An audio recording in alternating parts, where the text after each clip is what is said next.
सीमत जुर्अतो हिम्मत का है इजहार, सीधी बात रिवायात सहाफत का अलम बरदार, सीधी बात। नाज़रीन गिरामी, अस्सलामु अलैकुम वरहमतुल्लाहि वबरकातुहू। सीधी बात के ताज़ा तरीन प्राइम टाइम में आप लोगों का इस्तकबाल है। नाज़रीन गिरामी, मैं इस वक्त उसी मौजू को आगे बढ़ा रहा हूं जो एक दिन पहले मैंने प्राइम टाइम में हिंदुइज्म के तारुफ के सिलसिले में बहुत सारी तफसीलात आप लोगों के सामने रखी थी और मैंने आपसे वादा किया था कि इस सिलसिले को आगे बढ़ाया जाएगा।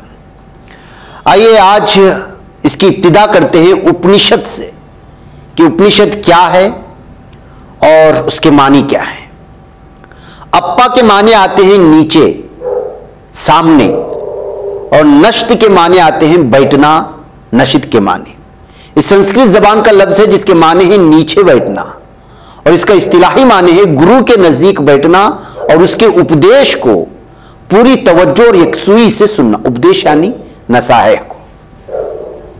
डिवीजन का ख्याल है कि इस लफ्ज का मतलब पोशीदा तालीम है जो पर्दे रास में दी जाती है, जिसका सबूत खुद उपनिषदों की बहुत सी इबारतों में भी मिलता है। चुनांचे तालीम उसी शागिर्द या तालिब इल्म को दिया जाता था जो अखलाक के बुलंद मर्तबा पर फाइज हो और ज़हीन हो और दानिश्वर हो और खुद को गुरु के सामने उसके सुनने का अहल साबित करे। और इस खुसूसी तवज्जो की वजह यह थी कि किसी गैर अहल और गैर मुस्तहिक को ना दी जाए ताकि उसका बेजा तसर्रुफ ना हो सके। और यह बात भी काबिल जिक्र है कि उपनिषदों का जमाना बहुत कदीम है जिनके मुतालिक कतई तौर पर नहीं कहा जा सकता है कि ये उसी जमाने के हैं, ना ही उनके किसी मुसन्निफ का हवाला दिया जा सकता है। हाँ, उन सबको महात्मा गौतम बुद्ध से कब्ल करार दिया जा सकता है। मौलाना अशफाक नदवी ने तफसीलात फराहम करते हुए अपने मजमून में लिखा है कि उपनिषद बिलखुसूस जो काफी जकीम है, ज्यादातर मुकालमों के तर्ज में है, यानी गुफ्तशनीद के तर्ज में। इनका तरीक़े इस्तिदलाल फलसफियाना के बजाय शायराना है और ये आम तौर से इस्तिआरा और किनाया के जरिए सदाकत का इजहार करते हैं। तर्ज अदा में बहुत से हज़फ इबारत से काम लिया गया है, इसलिए उसकी तफसीर के लिए वही शख्स मौजू हो सकता है जो इन कमियों को बआसानी पूरा कर सके। उपनिषदों में इब्तिदाई अहम तरीन वो हैं जिनकी तफसीर और शरह आदिशंकर आचार्य ने की। केन, केरना के माने, कठ, प्रशन, मंडक, मांदोकिया, तेत्रिया, एत्रिया, छांदगिया, बरहदारनेक और एमन। इस सिलसिले में यह बात काबिल गौर है कि अलग अलग उपनिषद एक दूसरे से मजमून और तर्ज बयान में बहुत मुख्तलिफ है। उनमें से बाज वहदती उसूल जात पर जोर देते हैं, यानी तौहीद पर, और बाज योग के अमल पर जोर देते हैं, और बाज शिव या विष्णु की पूजा पर जोर देते हैं, और उन्हीं के मुताबिक उनके नाम पड़ गए। इस सब तादाद में कुल 108 हैं उपनिषद। उपनिषद का फलसफा क्या है? उपनिषदों में ब्राह्मण और आत्मन के 3 नजरियात मिलते हैं जो निहायत पेचीदा और दुश्वार हैं, लेकिन हम उन पेचीदगियों से पहलुतही करते हुए आसान और काबिल फहम अल्फाज में उन्हें बयान करने की कोशिश करेंगे। उपनिषदों में जो पहला नजरिया मिलता है वो ब्राह्मण का है, यानी वो ऐसी जात है जो इंसानी ख्यालात, तो तसव्वुरात और अल्फाज से परे है। इस हकीकत को इंसानी ज़हन दिमाग के सांचे में समोया नहीं जा सकता, वो लामहदूद है। उपनिषद की एक सिलसिला बृहदारण्यक में है कि वो ना ये है और ना वो है। नीति वो नाकाबिल तसव्वुर है क्योंकि उसका तसव्वुर नहीं किया जा सकता। वो गैर मुतगय्यर है क्योंकि उसमें तगय्युर नहीं होता। वो गैर महसूस है क्योंकि कोई चीज उसको छू नहीं सकती। वो न तलवार की जर्ब से मार खा सकता है और न कोई चोट सह सकता है। तौहीद आ गई। और फिर उपनिषदों में दूसरा आत्मन का नजरिया मिलता है।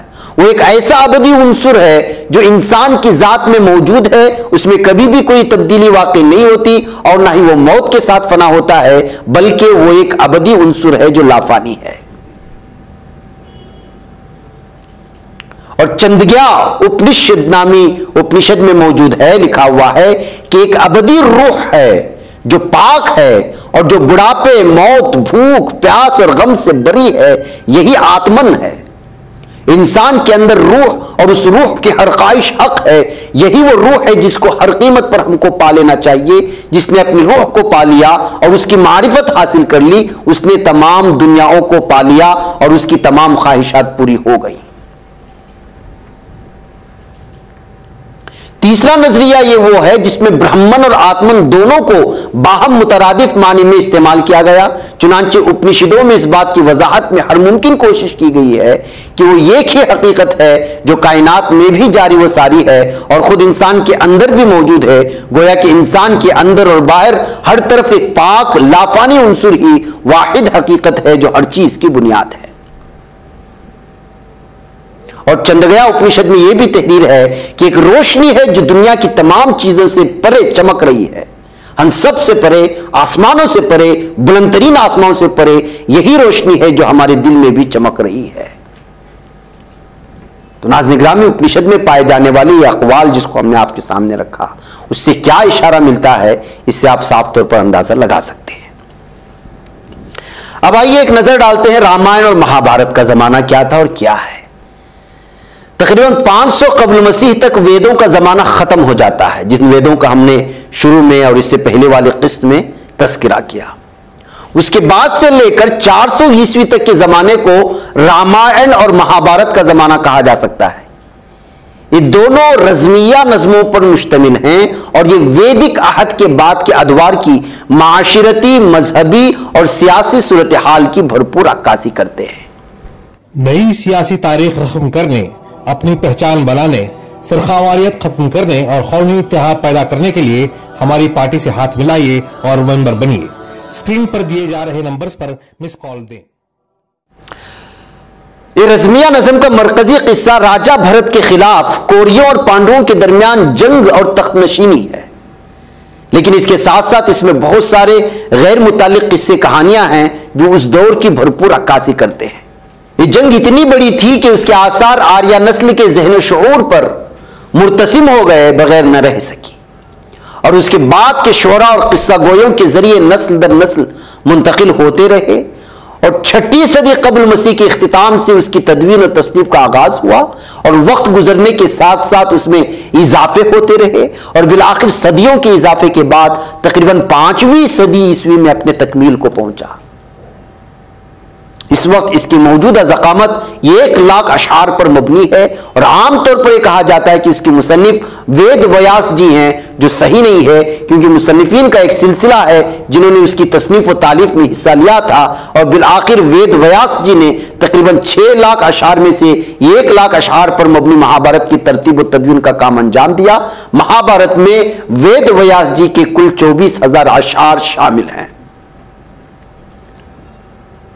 रामायण महाभारत के खिलाफ रामायण एक शख्सियत रामचंद्र जी और उनके मुताल्लिकीन के इर्द गिर्द घूमता है। महाभारत के मुकाबले में यह एक मुहज्जब और तरक्की याफ्ता माशरे की अक्कासी करता है। इन दोनों में बुनियादी इख्तिलाफात के बावजूद दोनों मजहबी अकायद और रसूमात और समाजी और सियासी सूरत हाल और हिंदू मजहब के इर्तिका की एक ही दौर की दास्तान सुनाते हैं। यही दोनों किताबें हैं जिनमें हिंदू मत के अहम फिरकों के बारे में कुछ बहुत मालूमात मिलती हैं। भगवद गीता। भगवद गीता महाभारत का ही एक हिस्सा है जो भगवान श्री कृष्ण जी की फलसफियाना वाज़ नसीहत पर मबनी है। ये किताब जो महाभारत के 6ठी किताब के 18 अबवाब पर मुश्तमिल है, ये किताब श्री कृष्ण जी की उन नसाए पर मुश्तमिल है जो उन्होंने कुरुक्षेत्र के मैदान में अर्जुन को किया था। जब अर्जुन कौरवों की फौज में अपने आइज़ा व अकरीबा और अपने बचपन के दोस्तों अहबाब को देखते हैं तो उनकी हिम्मत जवाब दे जाती है। उस वक्त श्री कृष्ण जी जो उनके रथबान की हैसियत से उस जंग में शरीक हुए थे, रथ को दोनों फौजों के दरमियान ले जाते हैं और उसके बाद उनकी हिम्मत बनाते हुए एक नसीहत करते हैं। ये पूरी किताब उसी वाज़ो नसीहत पर मुश्तमिल है जिसका बार बार हवाला दिया जाता है।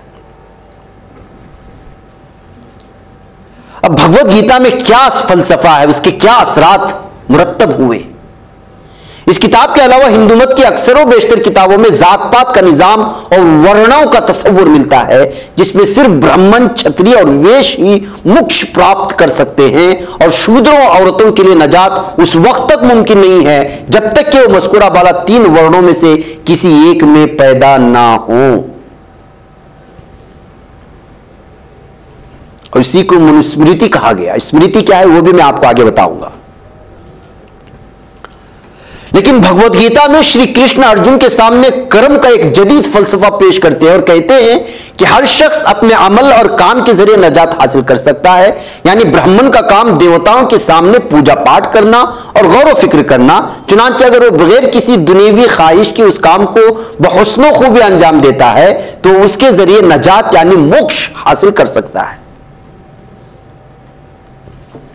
क्षत्रियों का काम हुकूमत करना और जंगे लड़ना है, चुनांचे अगर वो बगैर किसी दुनियावी ख्वाहिश के हुकूमत करते हैं और जंगे लड़ते हैं तो उसके जरिए नजात हासिल कर सकते हैं। इसी तरह वैश्य भी अपनी तिजारत और ज़िराअत वगैरह के जरिए नजात हासिल कर सकते हैं। और शूद्र मज़कूरा वाला तीनों यानी कि ब्राह्मण और वैश्य और क्षत्रिय, इन तीनों तबकों की खिदमत करके और उन्हें खुश करके नजात हासिल कर सकते हैं, यानी मोक्ष पा सकते हैं।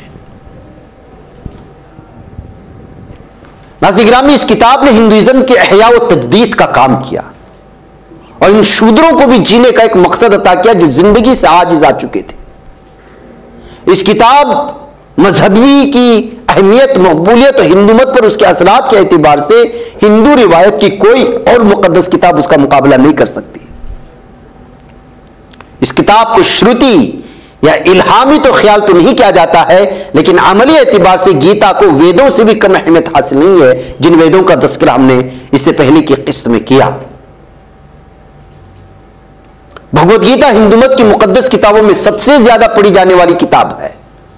भगवत गीता को आवाम में जो मकबूलियत हासिल हुई वो वेदों को भी नहीं हुई, बल्कि वेद एक मखसूस तबके तक ही महदूद होकर के रही, लेकिन भगवत गीता तमाम तबकों तक पहुंचाई गई है, पहुंचाने का सिलसिला जारी है।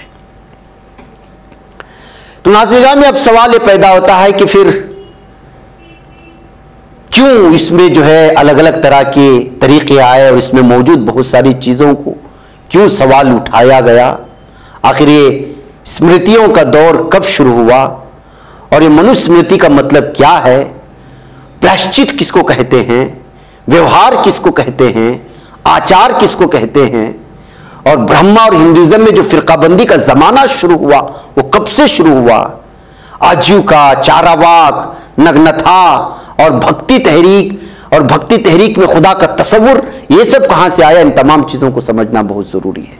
मुझे लगता यह है कि एक और किस्त आप लोगों के सामने लानी होगी। इनकी सारी तफसीलात लाने के लिए यहाँ पर वक्त हो चला है नाज़रीन गिरामी, लंबा होगा तो आप बोर हो जाएंगे। आप इसको देखें इंशाल्लाह, फिर कभी इसी तहरीर को मैं जो है आगे बढ़ा करके आप लोगों के सामने और कुछ तफसीलात रखते हुए हमारे जो है इख्तितामी बात को सामने लाने की कोशिश होगी। मुझे इजाज़त दें। अस्सलामु अलैकुम रहमतुल्लाहि व बरकातहू। ये बच पाता है कोई सहाफ़ी की निगाहों से, मिलाता है ये लोगों को मोहब्बत की पनाहों से।